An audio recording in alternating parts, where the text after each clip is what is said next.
What's up everyone, me JP2 here, and in today's video, we have the new move updates, and we're starting with Shadow Staraptor having access to Sand Attack. Now, Sand Attack is a ground-type clone of the move Fury Cutter, and, well, Wing Attack does do a lot more damage. Fury Cutter does generate energy slightly faster, which means this thing is able to get to fly pretty fast, and I do think that can catch opponents off guard. Now, I also do want to apologize for not uploading in the past week. That's because I was really trying to hit Veteran before the end of the season, so I wanted to use all of my sets for that, and I didn't have time to run Spice. But now that it's a new season, I'll be back to uploading basically regularly, so that should be nice. Now, Staraptor, I am pretty happy about it getting Sand Attack. And also keep in mind, I have a level 50 of both the Shadow and the regular Staraptor, so you guys might want to stay tuned, because when Master League comes back into rotation, I will definitely be doing a video on that. Anyways, that's pretty much it. Let's get to the battles. Alright, so into the first battle, and we lead Kabutops into Greedent. Now, Greedent is running Bullet Seed, actually. So I switch into Staraptor, and the opponent sends in Magcargo, and look at the Sand Attack damage. Now, mind that that's double super effective, it doesn't normally do that, but just look at that, how much damage that's doing. It's insane. I should be able to force both shields and get the Magcargo into farm down range. Now, the Kabutops is basically dead weight against the Greedent because of Bullet Seed, because Bullet Seed will just tear through Kabutops, so I'm just going to let this Rock Tomb go through. Now, I will get a full farm down, and the opponent actually chooses to send in Wigglytuff. Now, I will bank a Water Pulse and send in Gligar. Now, Wigglytuff should be able to make it to an Icy Wind, and all that will debuff my attack. Getting a Dig off first is important, because that means the Dig will do more damage. I'm expecting them to throw a move and then switch out, because I have now got my attack debuffed, so it's going to be a lot harder to take out this Greedent. Dig still does some okay damage, and I am just going to be no-shielding this Body Slam, and I've got to hope that the opponent throws here, and I gotta hope my switch timer comes up, that I can bank an Aerial Ace and snipe with the Water Pulse. Now, I try and go for a CMP Sack Swap.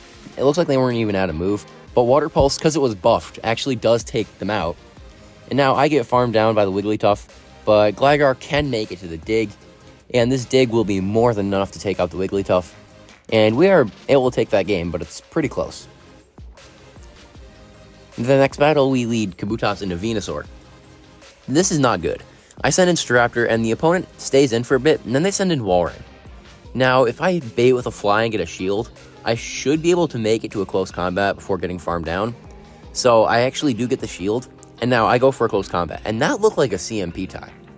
Now, the opponent actually no-shields it, and they just get taken out by Staraptor. Now, I'm up a shield and with Switch.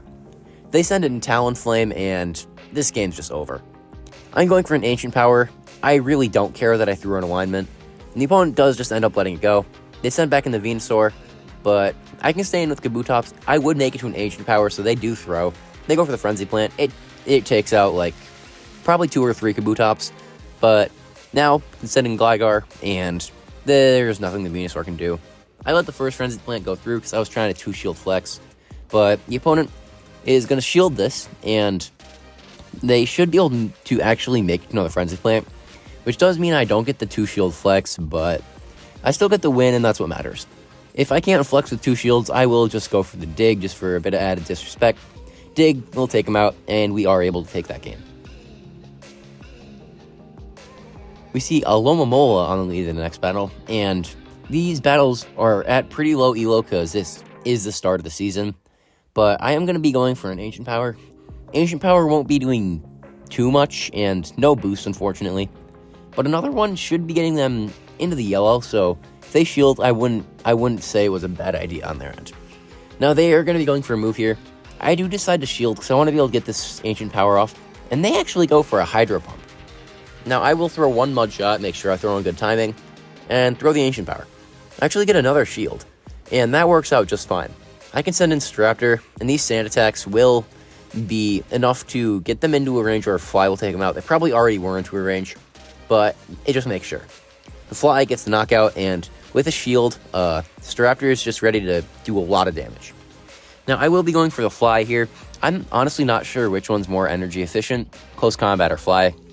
I think fly, since it gets the same type of attack bonus, might be slightly better, because fly is also just an amazing move, but close combat also does a lot of damage.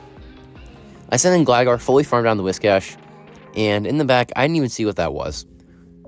They brought in an Amoonguss, so yeah, I did mention the low elo part already, but yeah, so that's why we're seeing an Amoonguss on our screen. We get a farm down with Gligar, and we are able to take that game. We see Azumarill lead in the next battle, and, well, we do resist Ice Beam, so they do have to go for a Play Rough, but because of last season's buff to Bubble, we actually can probably get farmed down. Now, I go for the Ancient Power, no boost, unfortunately, and it looks like the opponent lagged there, because they probably were at a move there, but we're able to go for an Ancient Power, and then they send in Trevenant.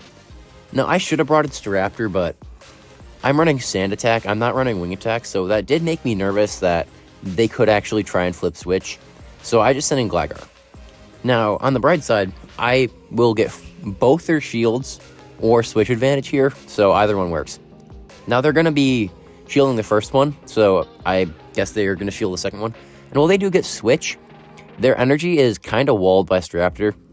Well, Staraptor is extremely glassy, so it's still going to do some respectable damage. On the bright side, though, I can commit one shield, and I will leave with an absolute ton of energy, and that basically means I can throw the energy into whatever they bring in. I get a full Sand Attack farm down, and let's see what the opponent chooses to bring in. They bring in the Azumarill, and this fly will do a ton of damage. The fly does take him out, and in the back they have Frostlass. Now, I was hoping to get a full Staraptor sweep here, but fly is barely not enough to take him out, so we're just going to send in Kabutops. Ancient Power will take out the Frostlass from this range, and we are able to take the game. We see Annihilape on the lead in the next battle, and this is just not good. I was hoping that they're running Ice Punch, and then they send in Shadow Feraligatr. Now, Feraligatr, with the Shadow Claw update, makes the thing a beast. Now, I will be letting this Hydro Cannon go through. I'm hoping that my Shadow Staraptor can farm them down, because Shadow Claw is double resisted. It's not going to do too much. But they're going to be able to make Hydro Cannon.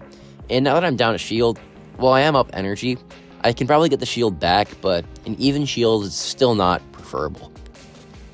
The opponent sends in Talonflame, and I have to make it to back-to-back flies here.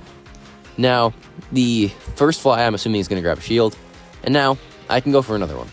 This one could get a shield, but since fly won't take him out and Sand Attack doesn't really farm down, I wouldn't be surprised if they no shield. Now, I send back in Kabutops, just hoping to get some energy. The opponent actually throws a move here. Now, they are actually going to be able to make it to another move. If this is a fly, there's a chance it'll take me out because Kabutops is glassy. They just go for another Flame Charge, and I actually get a full farm down. Now, the opponent sends in Annihilape, and now's the time where we put to test just how much the buff to Water Pulse actually matters. So we're going to be able to go for the Water Pulse. Now, if the opponent no-shields it, there's a chance it takes him out, but even with the buff, it doesn't do enough, and we do get farmed down, and we do lose that game. We see Kabutops into Lanturn in the next battle. Now, my entire team doesn't really like seeing Lanturn, but this Lanturn's on Water Gun. So, instead of hitting Kabutops and Staraptor for super effective, it's only going to be able to hit Gligar for super effective. Now, we're going to end up just no-shield in the Surf, because I'm just going to be able to hopefully send in Staraptor and get a full farm down. Now, if the opponent wants to try and go for a Surf, they actually will have to shield here. And if they shield, I can just shield back and leave with more energy. The opponent does shield, and now I can commit a shield in return. And they actually went for the Thunderbolt, but now Sand Attack should be able to just fully farm them down. And let's see what the opponent brings in. They send in a Gligar, and I will most likely get farmed down here, but I will be able to make it to a Fly, and Fly will do a ton of damage to the Gligar. I swear I regret not running Brave Bird, because Brave Bird probably would just fully one-shot them, but I think Fly's better because it's more consistent, so I'm fine with staying on Fly. Now, my Gligar probably does lose CMP to this Gligar. Not that I know that for a fact, just because of the IVs on my Gligar, I just kind of think it would. So I do not throw on CMP. And in the back, the opponent has Shadow Poliwrath. Now, Poliwrath with Icy Wind and just in general, all of the ice types, like I wanted to run Shadow Dragonair on lead in this team, but the team would be triple weak to ice, so I decided to switch to Kabutops. Gligar fully farms down the Poliwrath, and we are able to take that game. Alright, into the final battle, we see a Shadow Gallade on the lead, and Gallade with Psycho Cut is very scary. They go for a close combat after 5 Psycho Cuts, which does just show just the sheer speed of the thing, and then they send in Skarmory. Now, 2 close combats would take him out, so I should be getting at least 1 shield here, and I am going to go for another close combat, and this close combat will do some heavy damage. Now, I am just trying to rely on the fact that Gligar can sweep, so there's no way I'm shielding my Kabutops. So I'm going to let this move go through. It's a Sky Attack. I try to overfarm, but they actually make it to another move. And honestly, it's probably better because I can go for the Ancient Power now. And now there's basically no farm for whatever they bring in. But also my Switch Clock is up, so I can just send in Gligar. The opponent sends in Lickitung though, and this just doesn't really look winnable. Even if I am able to take out the Lickitung, I will basically be in Leaf Blade range, and it's just not possible for Gligar to outpace Gallade. Even if I overfarm, they can just save the shield, and I can't really do much here. The Gallade is going to be able to make it to a Leaf Blade, I've said that, so I do have to save the shield, which means I do have to no shield here, because I have to hope that I can live the Psycho Cuts, but it gets my Gligar way too low. I will make it to an Aerial Ace, but I really shouldn't have thrown this because it does just waste time. But the opponent can shield, farm down Kabutops, and I'm not taking that game, so I just concede the match.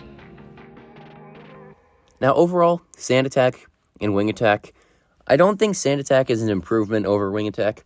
I just think Sand Attack is an alternative to it, because Sand Attack is actually able to farm down Steel types.